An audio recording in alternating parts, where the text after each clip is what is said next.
Knowledge is wealth that can't be stolen. Dear children, good evening all of you.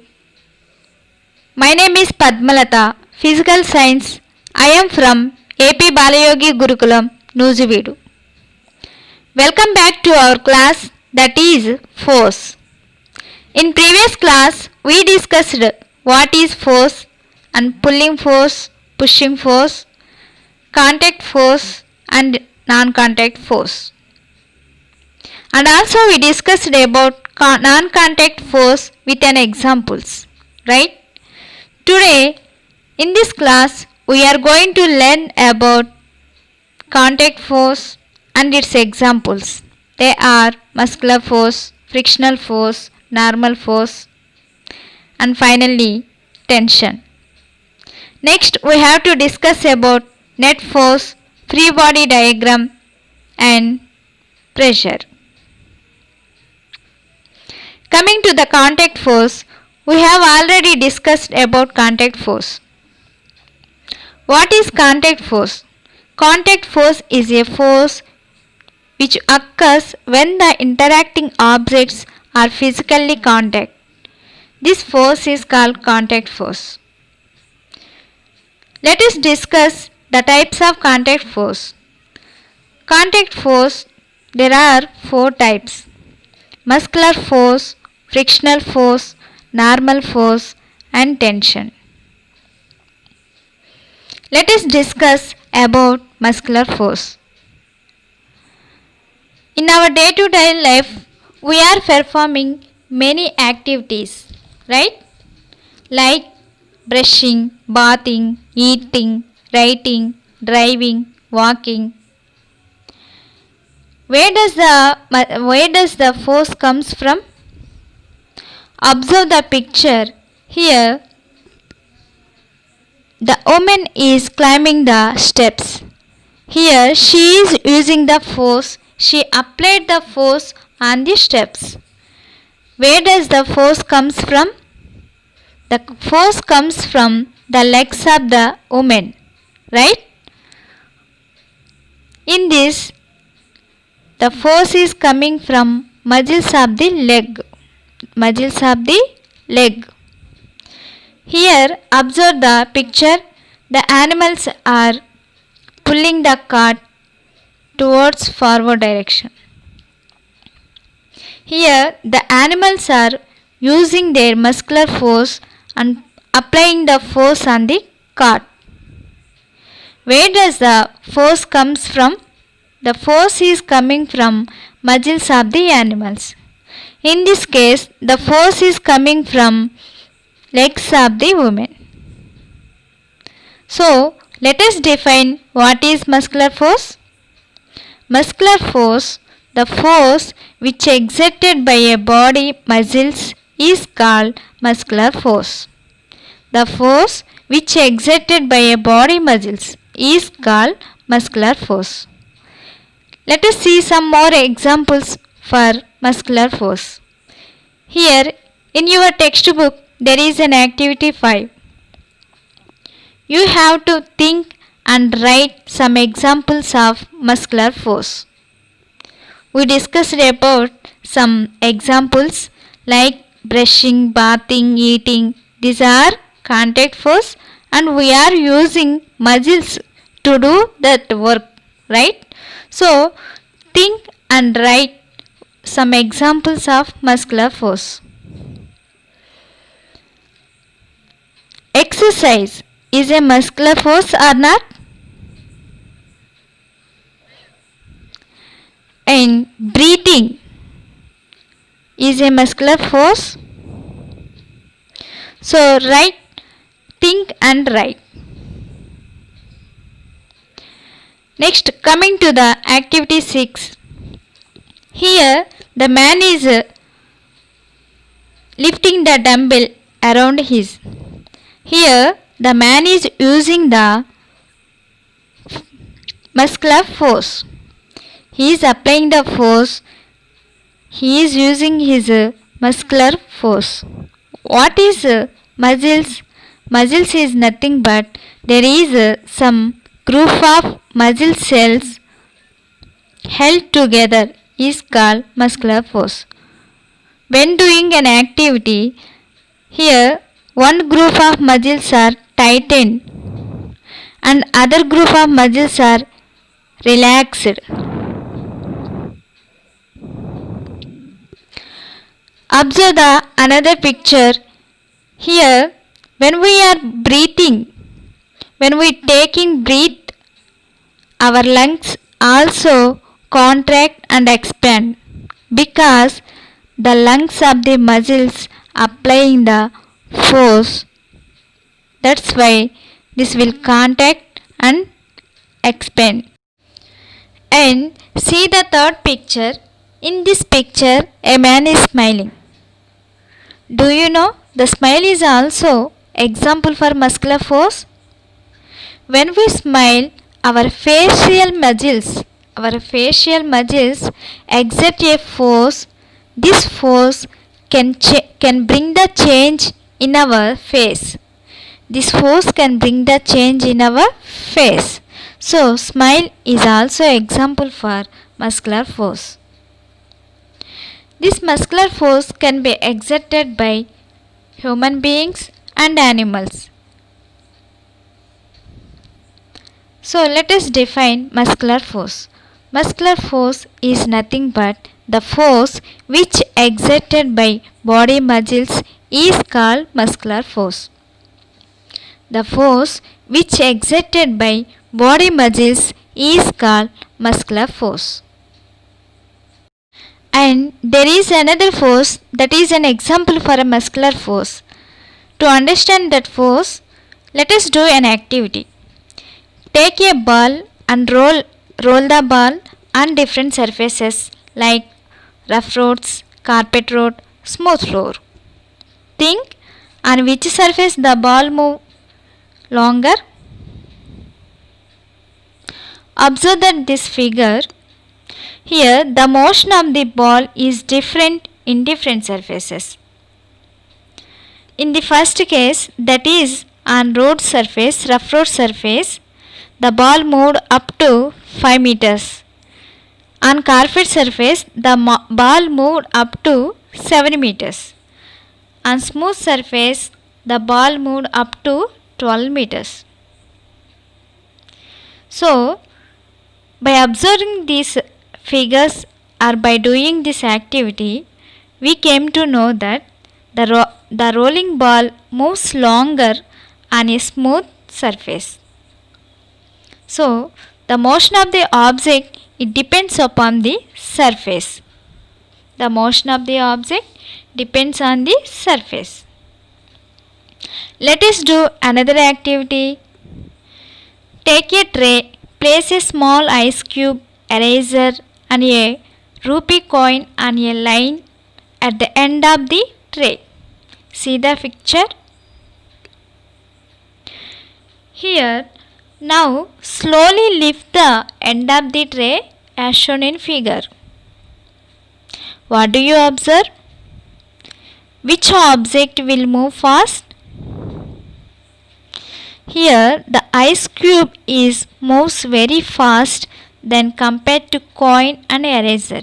Why? Because the surface of the ice cube is very smooth compared to the coin and eraser. So from this activity we came to know that the motion of the object depends upon the surface of the object. Depends upon the surface of the object.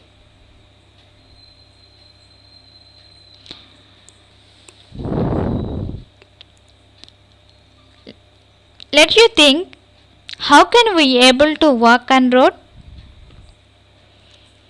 And if your room, it is made up of tiles which are wet and you want to walk on wet surface, then what will happen?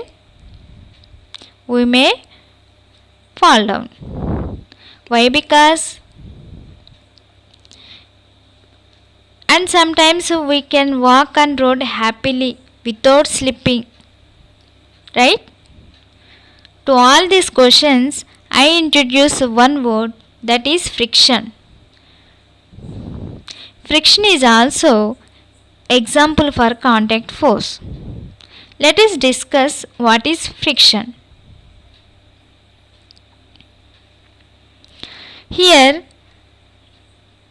there is a car moving on the road. So the car is applying the force by the engine in this direction. The engine is applying the force in this direction, forward direction. I denoted with capital F. Because of this applied force, the car is moving in the forward direction. But there is another force which existed between the tires of the car and surface of the road. It always opposes the motion of the object or applied force. That force is called frictional force. The frictional force will exist between the tires of the car and surface of the road. It always opposite direction of the applied force. This force is called frictional force. Here see the pictures. The frictional force can opposes the motion of the object, and the frictional force can support the motion of the object. Let us discuss. In the first case, take a ball and roll on the ground. After some times, what will happen? The ball will stop or rest in place. Why? Because here there is a applied force.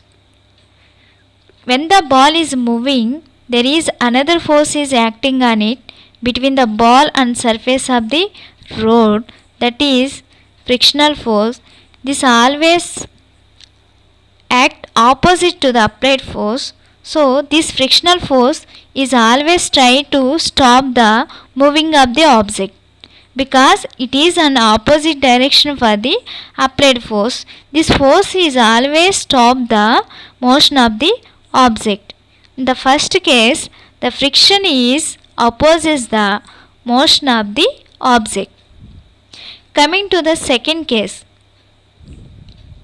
Here, how can we walk on the road? Here we are pushing the road and walking on the road. Pushing the road in this direction. If there is no counter force, what will happen? We will fall down. But it doesn't take place. Why? Because there is another force which acting opposite to the applied force. Here we are moving in this direction. We are applying force in this direction by digging ground or by pushing ground.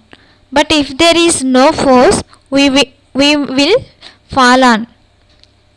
But it doesn't take place. Why? Because there is a force that always balance the applied force. That force is called frictional force.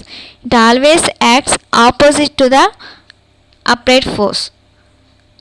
So here the frictional force is balancing the applied force. That's why we are walking on the road without slipping.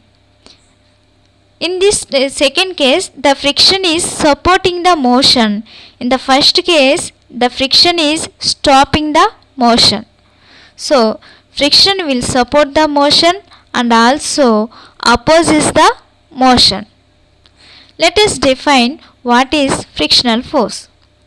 Friction is the resistance to the movement of a body over the surface of another body. Friction is the resistance to the movement of a body over the surface of another body. This is called frictional force. Coming to the normal force, here there is a boy on the surface of earth. We know that every object has a weight. This weight is always pulled towards the earth. So this This force is called gravitational force. This always pull the towards earth. Gravitational force always pull the object toward the earth. Here, if there is no counter force, what will happen? The boy should go into the earth. But it doesn't take place. Why?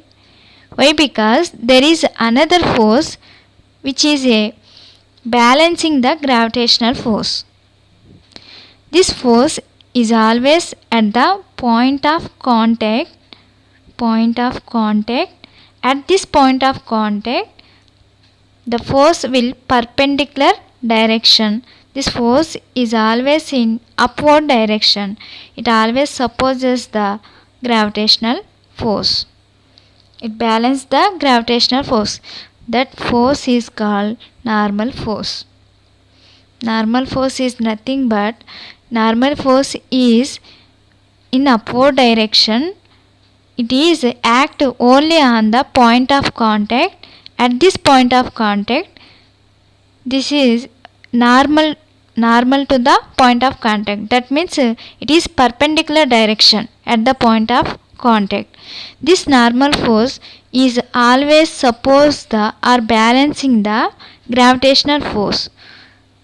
Here the two forces are opposite and equal, so that the man is in rest.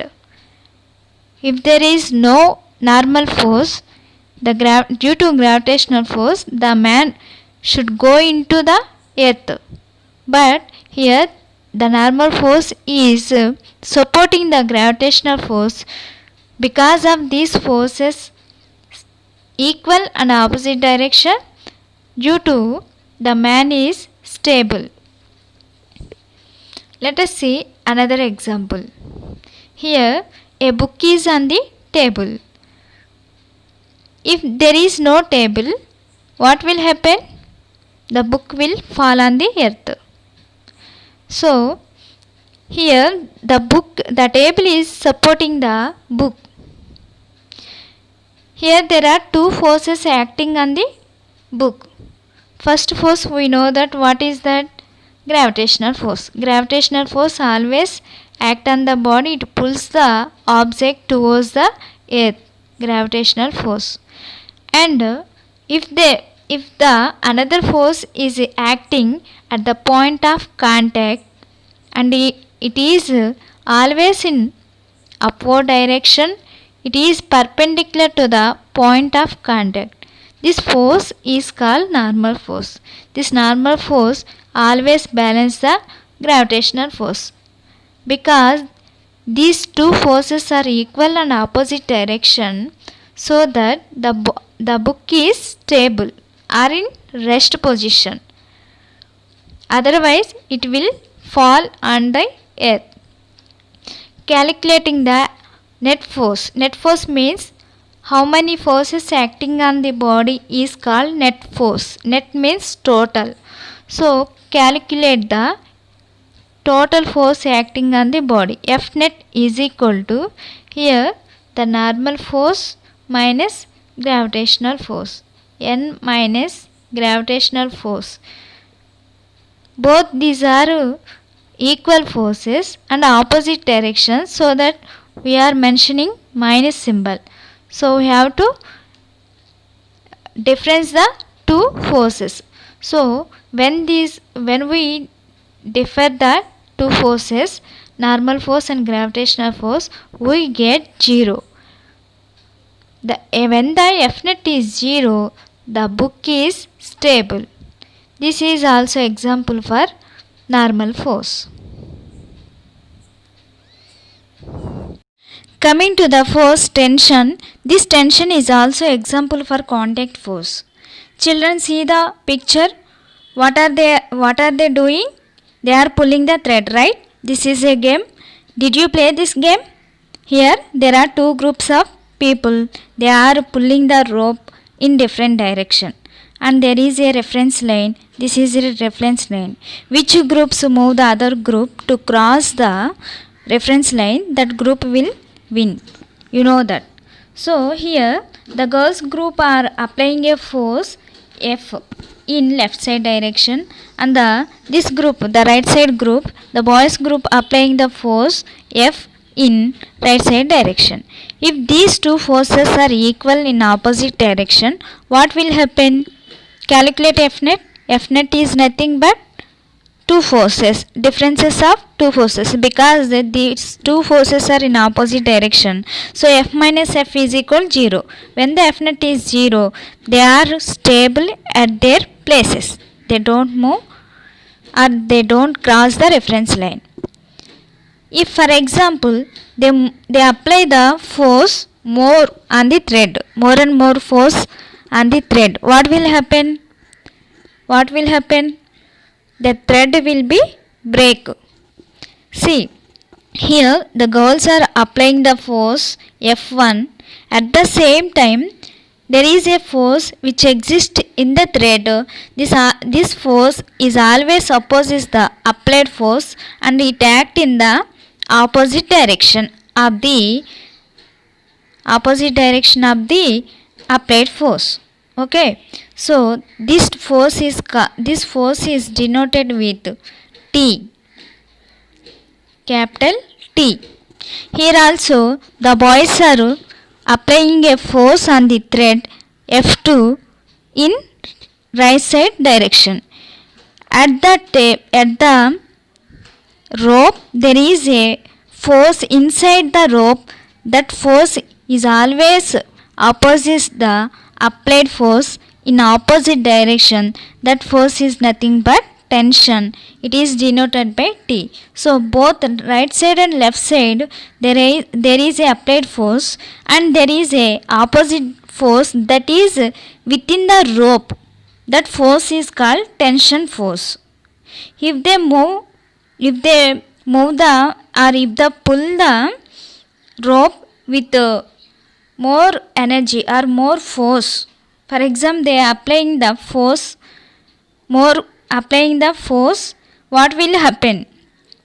If the applied force is greater than tension force, then the thread will break.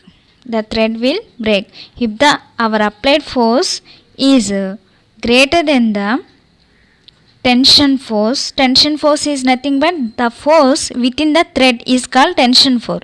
If the applied force is greater than the tension force, then the thread will break. Let us define what is tension. Tension is nothing but the tightness of rope or thread is called tension. The tightness of rope or thread is called tension. Here let us see an activity. In this picture there is a stone suspended with the help of a thread. Here we know that every object has a weight. This weight is always acting towards the earth. This force is also called gravitational force. Due to gravitational force, due to weight of this object, the object will fall on the earth, but it doesn't take place. Why? Because there is another force which is balancing the gravitational force, that is called tension. Tension is within the thread.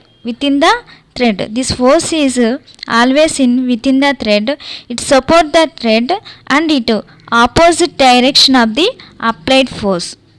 Here the gravitational force is opposing or balancing the tension force.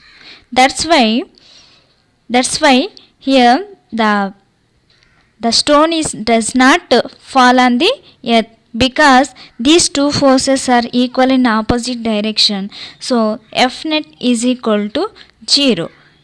When F net is 0, the object is stable. Here the gravitational force is supported by the tension force. The tension force is always within the thread and applying in opposite direction of the gravitational force or applied force. Here the tensional force is balancing the gravitational force. That's why the stone or the object is doesn't fall on the earth. This is an also example for tensional force. Till now we have discussed about contact force. What is contact force? What are the examples of contact force? What we learn? We learn that muscular force, normal force, frictional force and tension force. Okay. In other class we have to discuss about net force. Children, in this class we have learnt about muscular force, frictional force, normal force and tension force. I am giving a assessment too. We have to give 2 examples for muscular force and 2 examples for frictional force, 2 examples for normal force and 2 examples for tension force. Children, think and write in your book. Thank you all.